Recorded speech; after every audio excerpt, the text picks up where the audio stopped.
আনোয়ারুল আজিম আনারকে হত্যার ঘটনায় শিলাস্তি রহমান নামে এক তরুণীর নাম উঠে এসেছে। তদন্ত সংশ্লিষ্টরা বলছেন, শিলাস্তিকে হানি ট্র্যাপ হিসেবে ব্যবহার করা হতে পারে। হত্যা মিশন ঘটিয়ে মূল কিলার আমানুল্লাহর সঙ্গে তিনি গত 15ই মে দেশে ফেরেন। ওই তরুণীকে এরই মধ্যে ঢাকা মহানগর পুলিশের গোয়েন্দা বিভাগ আটক করে জিজ্ঞাসাবাদ করছে। ডিবি সূত্র বলছে, শিলাস্তি রহমান এমপি আনার খুনের মূল পরিকল্পনাকারী আখতারুজ্জামান শাহিনের বান্ধবী।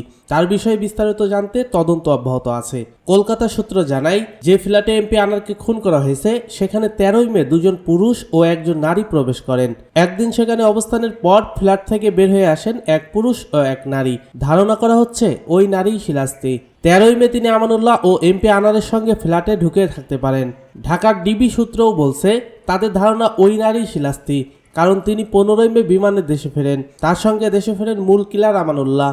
ধারণা করা হচ্ছে, হত্যার মূল পরিকল্পনাকারী আখতারুজ্জামান শাহিন এমপি আনারকে কলকাতা নিতে এই তরুণীকে ফাঁদ হিসেবে ব্যবহার করেছিলেন। কারণ সব পরিকল্পনা করে শাহিন 10 মে দেশে ফিরে এলেও শিলাস্তি থেকে যান কলকাতা। ডিবি সূত্র বলছে, হত্যাকাণ্ডের সময় শিলাস্তি 3তলা ফ্ল্যাটের একটি তলায় অবস্থান করছিলেন, তবে সামনে ছিলেন না। হত্যাকাণ্ড ঘটানোর পর তিনি নিচে নেমে আসেন। এরপর লাশ গুমে সহায়তা করেন। আমানুল্লাহ ও শিলাস্তি মিলেই এমপি আনারের টুকরো করা মরদেহের একটি ট্রলি নিয়ে প্রথমে বের হয়েছিলেন বলে তথ্য রয়েছে।